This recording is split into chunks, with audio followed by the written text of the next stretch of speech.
it's true. Double negatives, man. You get gibberish. If it's true, then I don't know what to tell you. Just walked in. Testing. 1, 2, 3. Check under. Oh, there it is. Because everything is black. It's black. It's hard for me to tell. Not too bad. What? Are we making black jokes? No. Why? What? With cell phones? That's why we have you here, so that you can back us up when we're horribly racist. No. No. In fact, I'm just going to punish you horribly for it. Come on, man. Don't be like that. No. No. What? Yeah. I need to turn this thing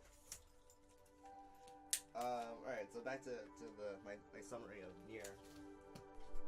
I also never actually played Nier, but I watched a lot about it and learned a lot about it because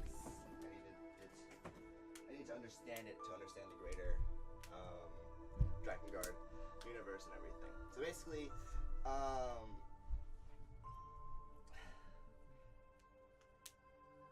in the hardest ending of Drakengard 1, you had to fight against the grotesque one, which is this giant stone pregnant lady.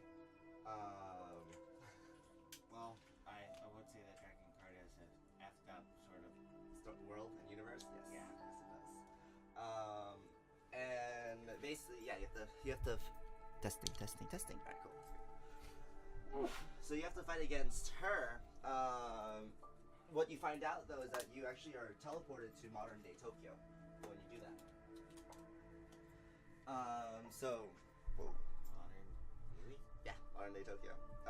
So when you're in modern day Tokyo, so you're this is giant stone pregnant woman that's just laying in the middle of modern day Tokyo, who is just sending out monsters and shit and just destroying the city. And you basically have to just circling around her. And this is one of the fucked up things about the game is that they decided to make it into a rhythm game, and one of the hardest fucking rhythm games you'll ever play. Wait, I'm remembering this. Is this the where you have black and white rings? Yes. Yeah, Exactly. I remember. I didn't realize that was Drakengard when I was playing it. I was at my friend's place doing it, Oh. and it's just it's not too bad at the beginning. It's that last wave of that's I think you have to hit 30 black and white buttons. Yep. Perfect rhythm. Because if you get hit once, you die. Yeah. At the beginning, it's not too bad because it's black, white, black. But then at the end, it's white, black, black, white, black, white, black, white, black, white, white, black. You're just what the fuck? It's pretty crazy. It's pretty ridiculous. It's really awesome. Do they have stops or pauses too? No. Oh. Well, they do at the build-up. But then when you get to that last, it actually follows the rhythm of the song. yeah. So you actually have to in Drakengard 3 they actually do it again for the final boss, and you do the same. You fight against something very similar because again it's all unrelated. But what happens is basically when you beat it, you get your final cutscene and everything, right? Which is really awesome, yay, we beat the game. And in the final cutscene, so you see yourself, you're riding on your dragon, and the dragon's just oh, it's finally over. These missiles come flying in and hit you, and you die. And that's the end of the game. But then at the end credits, which is it's even better. So at the end credits, it after the credits finish, it slowly pans down, and you see the tip of the Tokyo Tower, and you see your dragon impaled by the Tokyo Tower. Now the reason why this is all related, and the reason why this is all important, is because in Drakengard, so in Nier, they take that storyline. What happened was when the grotesque one was there, it started fuming this horrible disease or whatever that was infecting the world and everything. And that while that was killing everybody, scientists got together and they examined the body of the dragon, and they were able to use that to basically create a countermeasure. But I don't want to get too much into the countermeasure because it gets really confusing. But basically, what they did was they took human souls and recorded it somewhere else, and basically separated the souls from the body, And then once the fumes or whatever disappeared, they would be able to combine back together and start over again. The problem was that the bodies started losing their memories and they forgot who they were. So they started going and killing these monsters, and that's kind of the hint in the game, is that in the first playthrough you fight these monsters who are just like these evil things, and you don't know anything about them, and every time you talk with them you can't understand them or anything. But then in the second playthrough you actually get subtitles of what they're saying. Okay. So then you find out that they're not evil, and that they're all just really good people, actually. And they're all just like, "No, Daddy, why'd you kill my dad?" You're just like, "Wait, the fuck did this just happen?" Yeah, I'm getting the same feel from Automata as well. Okay, so It's like you have all the derpy looking android robots with like they're just like balls, and you can hear them saying like "save me" or something like that. But So no can you subtitles. choose not to fight them? no, you have to play the game every single time. And it's revealed to you eventually. So once you get to the final playthrough and you learn about everything, you learn about how it all works out. You basically, I forget how it all leads up to this, but basically you actually have to sacrifice yourself to stop everything from getting more fucked up. And this is the big thing about it, was that when you sacrifice yourself, the game deletes your save. It deletes everything. So it doesn't matter like how many saves you've made. It will delete everything. And the greatest part is that it makes you it forces you to watch as it deletes everything slowly. Nice. So like you have this whole grimoire that collecting all showing all the things that you collected through the game and everything. Yeah, go through every page, slowly deleting everything. And apparently to actually get to this point, you have to do every single menial task in the game. And that actually was part of that was all done by design. Like they wanted you to get that feeling. Yeah. So a lot of the quests were kind of pointless, but you still had to do it anyways. That was the point. Was that they actually wanted you to truly feel like your character died, like not even died, like he was forgotten, because that's what happens in the story, is that he gets forgotten, like he doesn't exist anymore. So that's why it deletes your entire save. So that tells you a little bit about how meta here is. They're definitely doing that with Automata as well. Alright, cool. That's good. I'm not gonna want to play this game. I am. Yeah. It's pretty good. It has interesting meta gameplay to it. Yep. And it's great that because this is the kind of thing that needs to evolve in gaming, is really using Trolling people? No. I mean, movies troll people for generations, and people love them. For example, Memento is one of the most trolly movies in the world. I haven't watched Memento. It's a great movie. I'll spoil it for you anyways, it doesn't really matter. The whole story of Memento is this guy has amnesia, or actually he has short-term memory loss. He basically can't remember anything, and he loses his memory very quickly. So what he does is he tattoos his memories onto himself. And the reason why he does that is because he's trying to find this person to get revenge on him. So the entire movie, he's looking at his body, he's trying to follow all these clues, trying to figure out who this guy is so he can find him and so he can kill him. You find out at the end of the movie is that he's already killed him, and he's just in this cycle forever because he can never remember. I mean, yeah, Donnie Darko also is a great movie that also had a big twist in where the main character dies at the end, because what ends up happening is that in the beginning of the movie, he barely survives getting hit by a airplane engine that crashes through his house. But then as the weeks go by, the entire world starts getting more and more fucked up, and basically the world ends. But then he gets a chance where he wakes back up at that moment where he finds out that if he dies there, the world won't end. So he decides to just sit there and get hit by the airplane engine. Media is all about trolling you, man.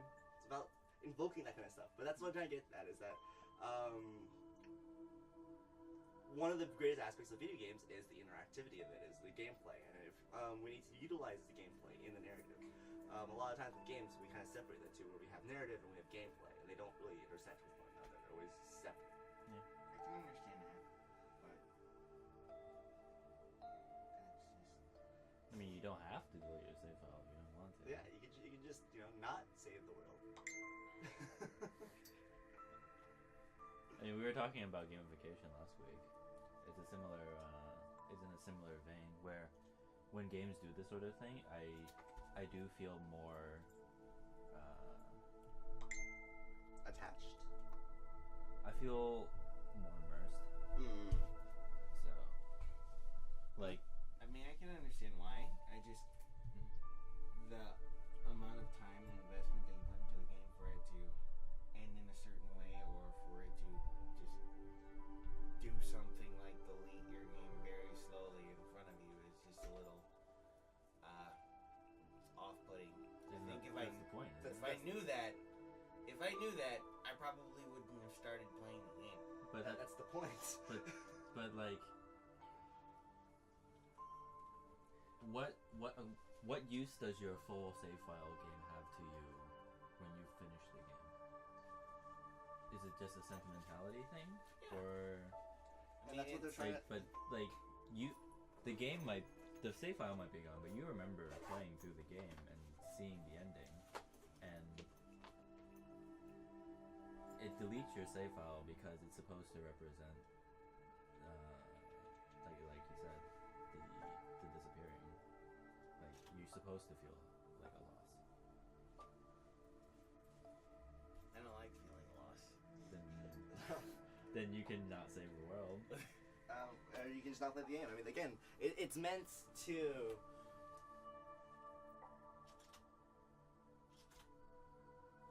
It's meant to invoke a certain emotion, like any other movie that you may see, where you get kind of an idea of it. It's like seeing a twist ending on something. You're just like, whoa, I did not see that coming, and it evokes something in you. And I would yeah, be it's not. hopping mad. I would just be like, I Good. saw them do that. I would Good. be like, I think- what? Stop! Exactly. I think it's an experience that people. Circle. I think it's an experience that designers shy away from because they design towards a certain gameplay aspect. Like, I've seen other games that have toyed with meta gameplay like that. What is it? There's like Undertale, Oh yeah. or Where their system, you can fight without actually fighting. no. Where at the end, the save mechanic becomes a story element. Where it turns out, do you care? Not Do you care about? I mean, I Undertale? want to play it, but like I don't have the time, so it's fine. Okay, so it turns out in Undertale, several of the denizens of the world are aware that you have a save file and that you load the game over and over again, and that when you load the game, so there's Sans. He's one of the characters who's kind of mysterious, and he does things that are kind of gamey. Like, he's like, "Oh, let's go to the restaurant." So he like walks. You guys walk one screen over, and then you're just at the restaurant. But then that's not just a fade out like a movie. You actually just like walk in from one screen to another, and it alludes to the fact that he has like spatial. He's breaking the fourth wall. He breaks the fourth wall a lot, and apparently in the past there have been other people that have had the power to save and load the game, the universe essentially, and he was a scientist, and they were tracking like space-time continuum stuff, and noticed that at certain points the universe would just shear and like alter like very rapidly out of nowhere, and they started realizing that it had to do with the save mechanic thing. And then it ties into like the boss, who also has save mechanic abilities. What? So the boss can save? So the boss, it's sort of, but that's the thing, is that they can and they can't.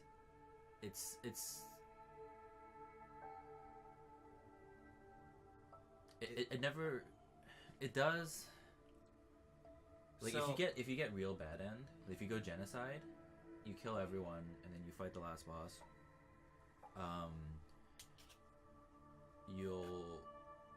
You'll find out that the character you're playing it'll reference the player character a lot, but it turns out that it's referencing the human that came before you, and the current human that you're playing. When you give your character, there's so many. There's a lot of like layers that it's hard to explain in just like a few sentences. But like the player, when you name your character, you're actually naming the first human that fell. Oh, interesting. And the current player that you're playing, the primary antagonist just sees you as like a vessel for like as a replacement because it used to be your brother. Oh, And what? he just using you as a replacement because you have all the same powers. Damn, I'm losing my track of thought, but in any case, Sounds very convoluted. it is pretty convoluted, and you'd have to. It requires like several playthroughs to Truly, like, get the whole... understand what's going on, and like you can play the benevolent route where you kill no one. You can play the genocide route where you kill everyone. You can play the normal route where you just kind of play through, and sometimes you kill people on accident, or because actually... like I don't see how I'm supposed to beat this. I'm just going to kill the person. But So the easiest option is just killing an enemy, but it's not necessarily easier.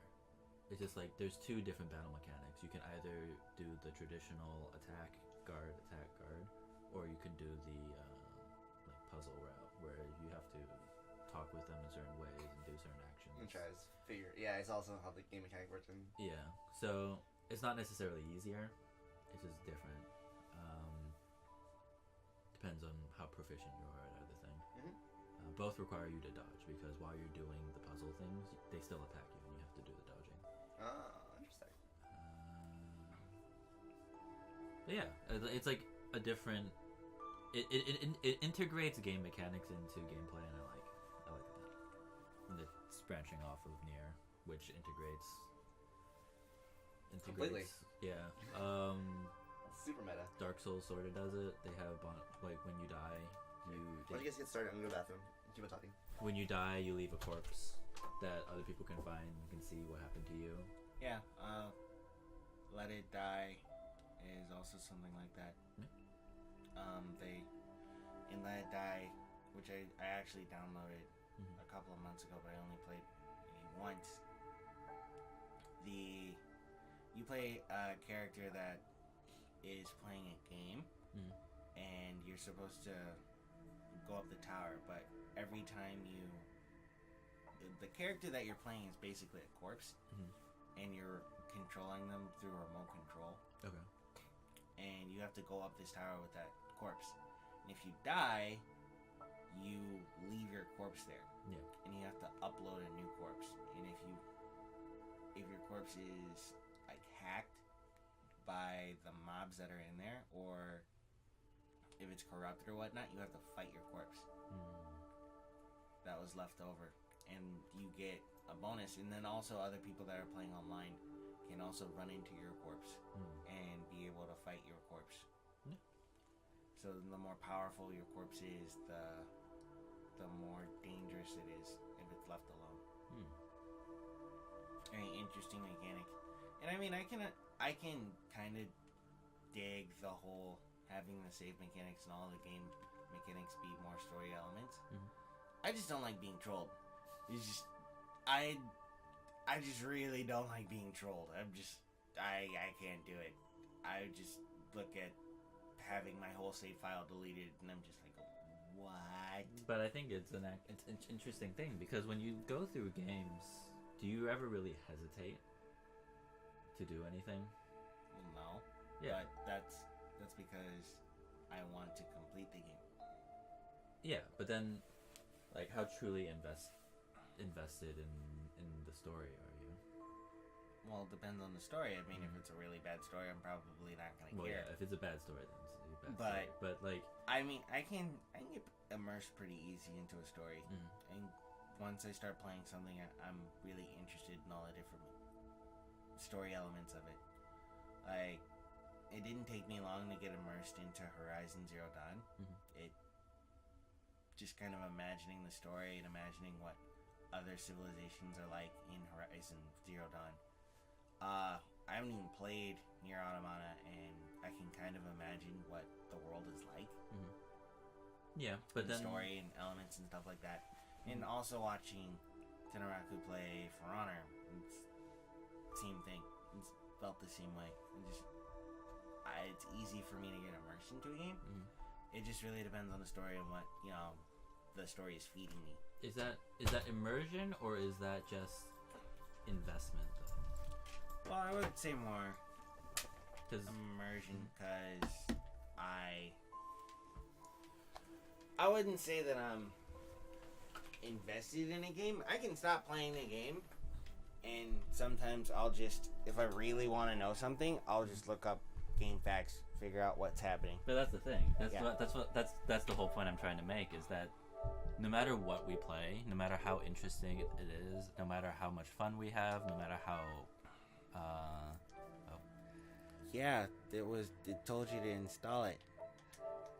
I told you guys to get started while I went to the bathroom. But anyways, continue talking. Don't worry about it. It was in front of you the whole time. I didn't notice. Anyways, so no matter how much fun you have, no matter No matter how much, it's still like to all of us is all it's a game. Like Okay. every game that we've played, we've approached to it as we're an outsider and we're playing a game, and we can see design elements in such a way that it's tailored for our experience. That's right. That's why I brought up an Undertale, because when you bad end, it locks your game out, and you're not able to play it unless you sit at this black screen with like this kind of a wind sound for 10 minutes of like uninterrupted play. If you click or anything like that, then it resets. Oh man, really? So after 10 minutes, It puts you in timeout. Basically. sorta, because essentially what happens is you killed everyone. You like essentially reawaken the first human who was a really bad person, and you brought the malice out, and she basically kills you as the player. Mm-hmm. And then if you wait there for 10 minutes, she'll come back and say like, oh, you're still here. Do you really want to go back and play that game again? Do you want to kill everyone again? And she's just like, okay, we can do that. But if you do want to go back and play the game again, then you have to give me your soul. And then you can say no, and it'll just still lock you out. Or you can say yes, and then she'll say okay, and then she'll reset the game for you. But then on the next playthrough,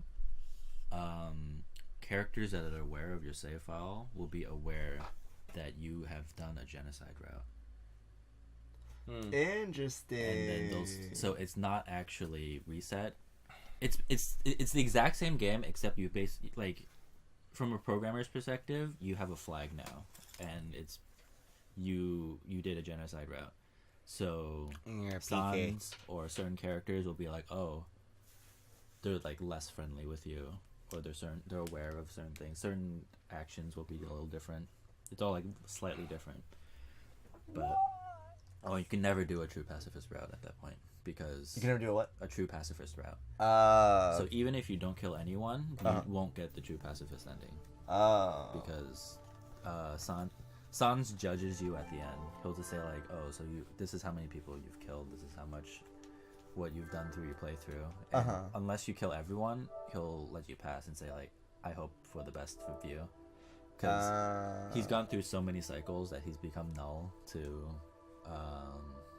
whatever the player character wants to do, because he knows that this is going to it all doesn't matter. Throughout the game, he's portrayed as a really lazy character who doesn't really want to do anything. He just like barely scrapes by and just makes jokes out of everything. But it turns out that's just because he's gone through this thousands of times. And I'm assuming you were playing For Honor and someone was really salty. oh, did someone fucking Apparently, yeah. I was like, what? Did someone message me? Who messages me? I was like, nice, oh, that's who messages me. nice. He doesn't even remember when someone's shit talking. Yeah. Yeah. Okay, did I put on the voice or no? No voice? That's up to you. I like you just the way you are. Nice. He likes me just God, the the it's in way way English. I am. So not like that. Totally in love with me. Keep on talking. I need to balance the sound. we're back with Tales of Berseria.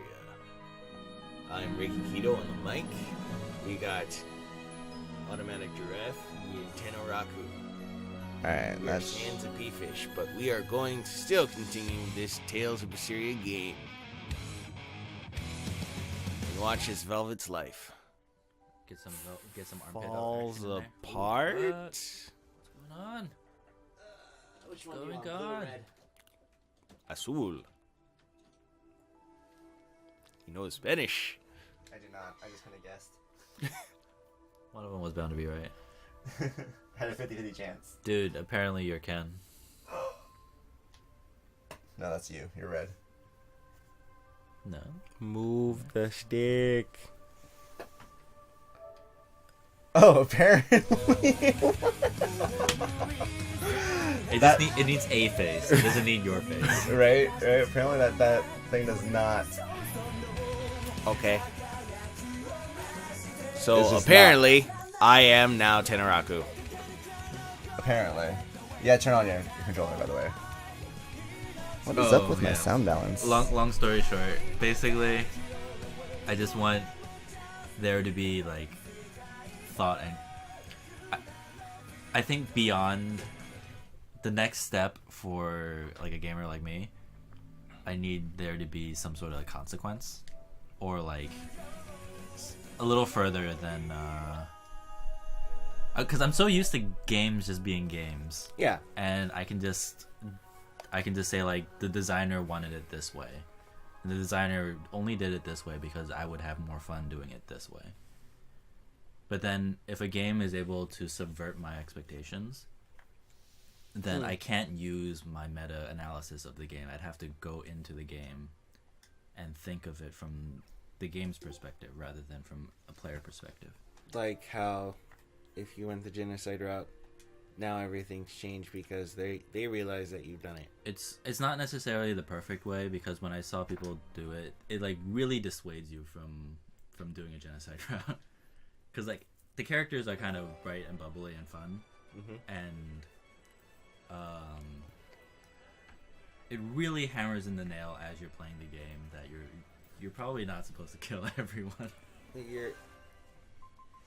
You're a bad person. Basically, because like as you kill enemies on the field, you get like a counter at the top saying like, "Oh, there's 8 enemies left." Apparently, 6 enemies left. And Velvet then- has changed into a schoolgirl. What? Yeah, oh, you got the school. Did you get all the DLCs? What? Did you get all of them? So I how did. did that happen? I bought every single Wait, hold on, DLC. can I look at my loadout real God quick? Alright, damn sure. it.